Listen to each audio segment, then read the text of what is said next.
The number appeared at 3:47 a.m. Dr. Elena Vasquez stared at her terminal, her coffee growing cold beside her. After 11 years of searching, the probability coefficient finally resolved. 0.99997. Reality was simulated. She had proven it. Her hands trembled as she reached for the keyboard to save the data. That's when the message appeared. 3 words in a font her system didn't have. Stop, they can hear you. Elena's finger hovered over the delete key. The cursor blinked beside those impossible words. She hadn't connected to any network. Her lab existed in a Faraday cage, electromagnetically sealed from the outside world. No signal could get in. No signal could get out. She checked the system logs. The message had no origin point. It had simply appeared, as if it had always been there, waiting. The Institute for Theoretical Physics sat alone on a Norwegian mountainside. Elena had chosen isolation deliberately. Fewer variables, fewer distractions, fewer witnesses. Now, in the humming silence of her underground lab, she wondered if isolation meant something else entirely. If reality was code, then someone had written it, and whoever sent that message knew she had found the seam in the fabric. She photographed everything, the equations sprawling across 17 whiteboards, the probability matrices, the quantum signature that shouldn't exist. Her hands worked mechanically while her mind raced ahead. The simulation hypothesis wasn't new. Philosophers had debated it for decades.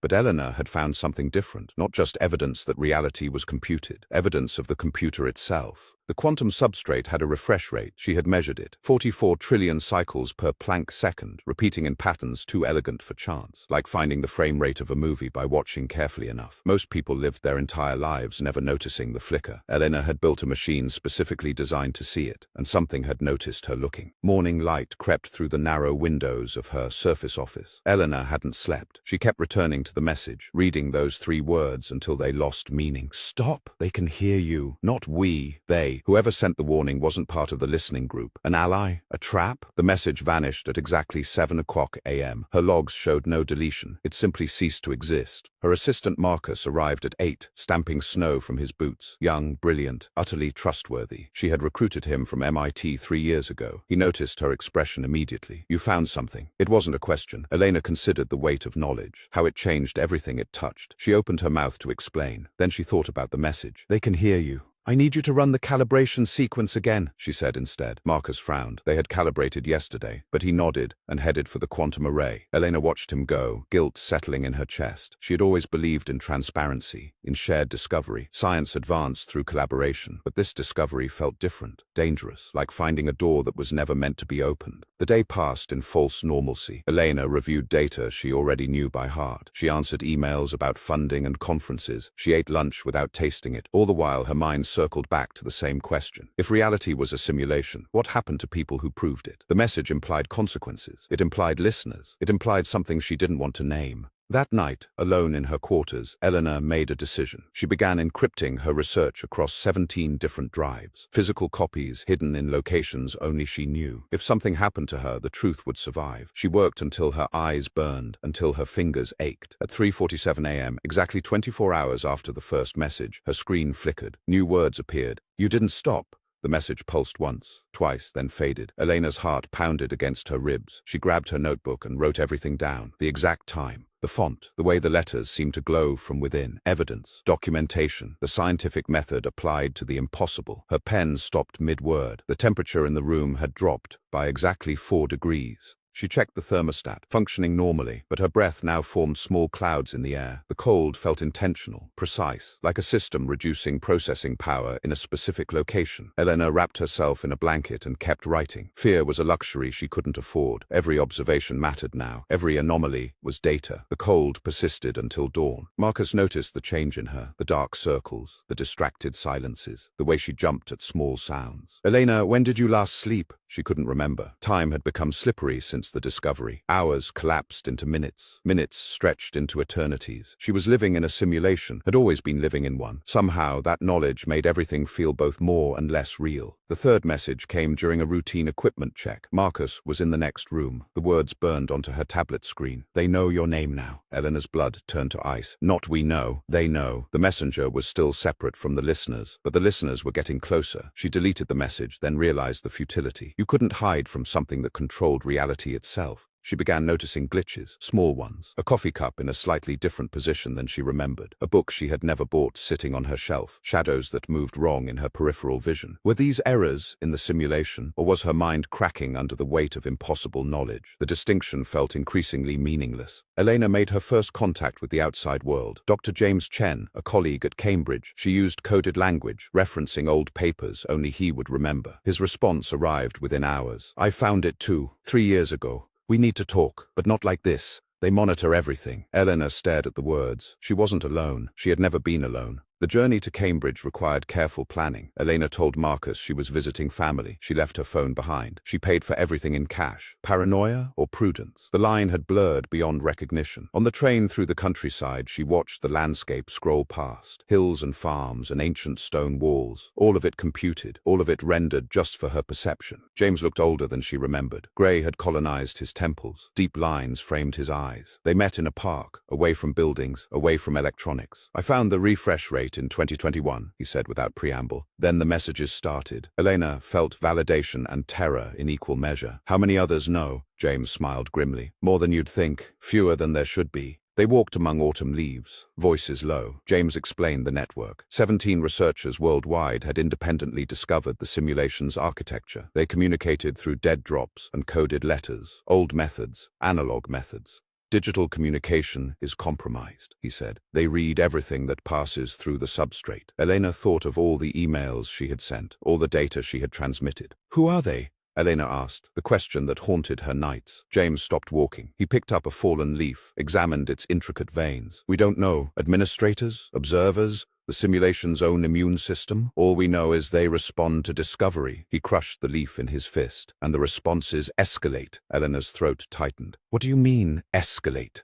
Dr. Yuki Tanaka in Tokyo found the substrate's memory allocation patterns. "Brilliant work. Revolutionary." James paused. 3 weeks later, she suffered a stroke. No prior health issues, no genetic predisposition. Her research disappeared. Every copy, every backup. Eleanor's mind raced through the implications. "They can affect physical reality," James nodded slowly. "They don't just run the simulation. They actively maintain it." The train ride back felt different. Every passenger became a potential observer. Every passing landscape a calculated render. Elena understood now why the others were so careful. The simulation didn't just create reality. It could edit it, delete it, overwrite it, and 17 scientists had found the seams. No, 16 now. Yuki was gone. Elena wondered who would be next. Back at the institute, she worked with new purpose. The network had given her protocols, communication methods that slipped beneath the substrate's notice, physical notebooks written in personal shorthand, messages hidden in academic papers that only the initiated could decode, slow and painstaking, but safe, at least safer. The messages continued. "They're searching. Stay quiet." She listened. Weeks passed in tense silence. Elena continued her official research into quantum mechanics,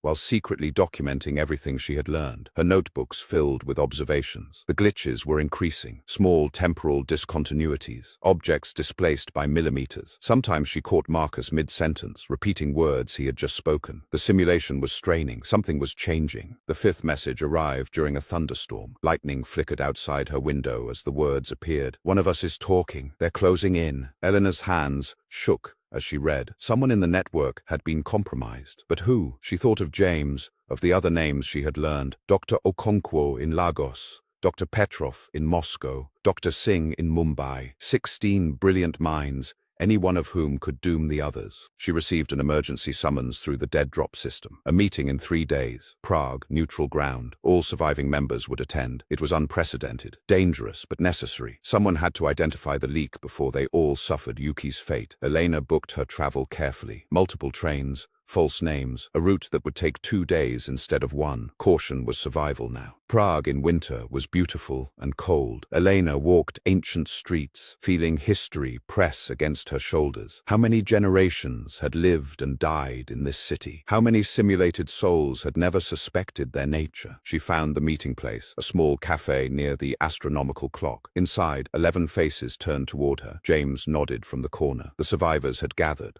They spoke in whispers, in coded phrases, in glances that carried more meaning than words. The network had been 17 strong. Now they were 12. 5 researchers had experienced accidents in the past year. Stroke, car crash, House fire, sudden heart failure, disappearance. The pattern was undeniable. Discovery was dangerous. Continued discovery was often fatal. And yet here they sat, still searching for answers. Dr. Okonkwo presented her findings first. The simulation had layers, multiple rendering depths, depending on observation intensity, areas with more observers processed at higher fidelity. Remote locations, unwatched locations, existed in lower resolution. "We live in an efficient system," she said. "It only renders what's being watched." Eleanor thought of her isolated laboratory. How much of it truly existed when she wasn't looking? Dr. Singh went next. His research focused on the substrate's error correction. Every few milliseconds, the simulation checked itself for inconsistencies, smoothed them over, rewrote memories if necessary. "This explains déjà vu," he explained. "Moments when the correction fails to completely overwrite our perception." Eleanor remembered all the small glitches she had noticed. The system was maintaining itself constantly, desperately. Then came the revelation that changed everything. Dr. Petrov, the oldest among them, stood slowly. His voice was soft but steady. "I have found communication protocols embedded in the substrate itself, not from the administrators, from the previous iteration." The room went silent. Previous iteration. Eleanor's mind struggled to process the implication. This isn't the first simulation. There have been others before us.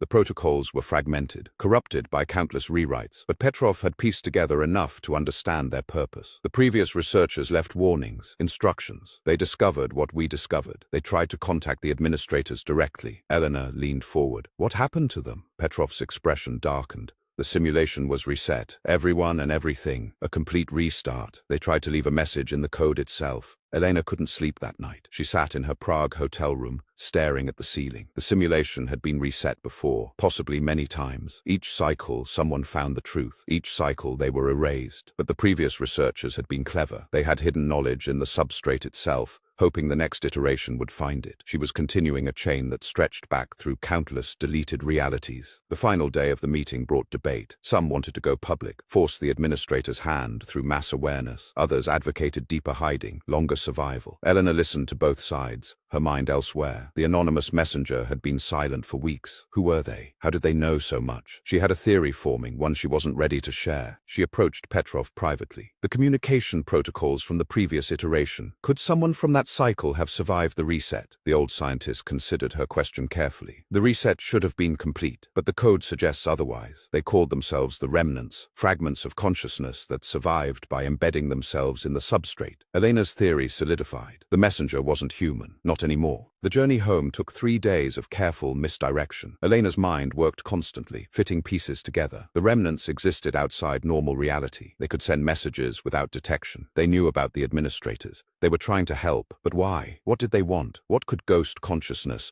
from a deleted reality possibly hope to achieve? Back at the institute, a new message waited, not on her computer, on the whiteboard in her lab, written in her own handwriting that she didn't remember writing. "They know about Prague. Run." Elena stared at the words. Her hand had formed those letters. The remnants had used her body while her mind was elsewhere. The boundary between her and them was thinner than she had imagined. She didn't run. Running implied there was somewhere to go. Instead, she began her final experiment. If the administrators could edit reality, perhaps she could send them a message they couldn't ignore. Not a discovery to be silenced, not research to be erased. Something else entirely. A question. The one question she hoped they would have to answer. Why? The experiment required everything she knew, every insight from the network, every protocol from the remnants. She was going to create a signal that resonated through the substrate itself, not a transmission, a vibration in the fabric of simulated reality, an itch the administrators would have to scratch. Marcus found her working at 3 a.m. "What are you building?" She told him everything. To his credit, Marcus didn't run. He didn't call for help. He sat down heavily and asked to see the evidence. She showed him the equations, the probability matrices, the messages from the remnants. Dawn broke while they talked. Finally, he looked up with tears in his eyes. "All my life, I felt like something was wrong with reality. I thought I was crazy." Eleanor took his hand. "You were right."